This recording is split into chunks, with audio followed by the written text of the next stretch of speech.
Gordon goes foreign. Lots of people travel to the big station at the end of the line. Engines from the other railway sometimes pull their trains. These engines stay the night and go home next day.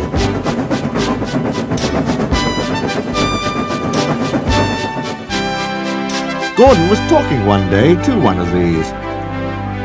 "When I was young and green," he said, "I remember going to London.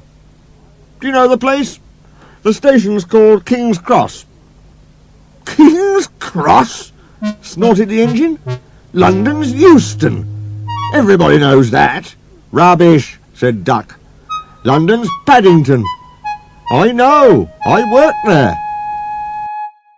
They argued till they went to sleep.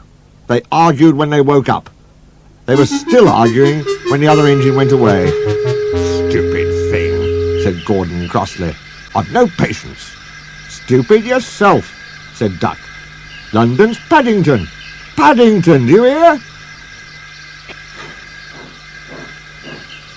"Stop arguing," James broke in. "You make me tired. You're both agreed about something anyway." "What's that?" "London's not Euston," laughed James. "Now shut up." Gordon rolled away, still grumbling. "I'm sure it's King's Cross. I'll go and prove it." But that was easier said than done. London lay beyond the big station, at the other end of the line. Gordon had to stop there.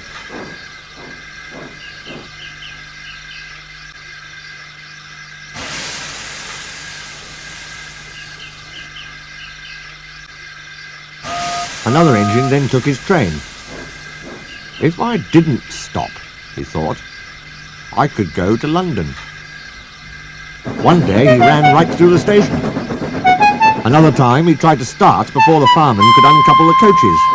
He tried all sorts of tricks, but it was no good. His driver tripped him every time. "Oh dear," he thought sadly, "I'll never get there." One day he pulled the express to the station as usual. His fireman uncoupled the coaches and he ran onto his siding to wait till it was time to go home. The coaches waited and waited at the platform, but their engine didn't come. A porter ran across and spoke to Gordon's driver. "The inspector's on the platform. He wants to see you." The driver climbed down from the cab and walked over to the station. He came back in a few minutes looking excited. "Hello," said the fireman. "What's happened?" "The engine for the express turned over when it was coming out the yard. Nothing else can come in or out. They want us to take the train to London. I said we would if the Fat Controller agreed. They telephoned and he said we could do it. How's that?" "Fine," said the fireman. "We'll show them what the Fat Controller's engines can do." "Come on," said Gordon. "Let's go."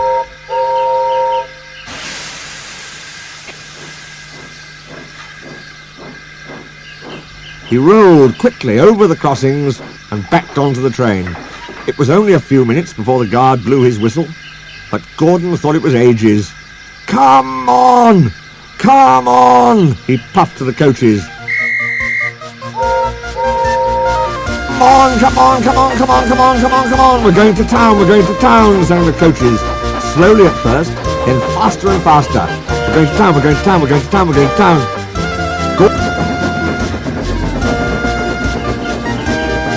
Gordon found that London was a long way away. "Never mind," he said. "I like a good long run to stretch my wheels."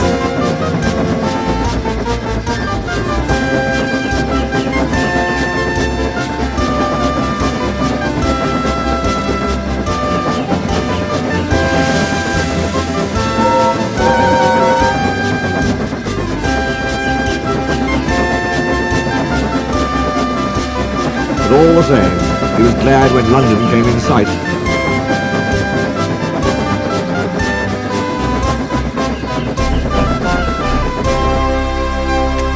The Fat Controller came into his office next morning. He looked at the letters on his desk. One had a London postmark. "I wonder how Gordon's getting on," he said. The station master knocked and came in. He looked excited. "Excuse me, sir, have you seen the news?" "Not yet, why?" Oh, just look at this, sir. The Fat Controller took the newspaper. Good gracious me, he said. There's Gordon. Headlines, too. Famous engine at London station. Police called to control crowds. The Fat Controller read on, absorbed.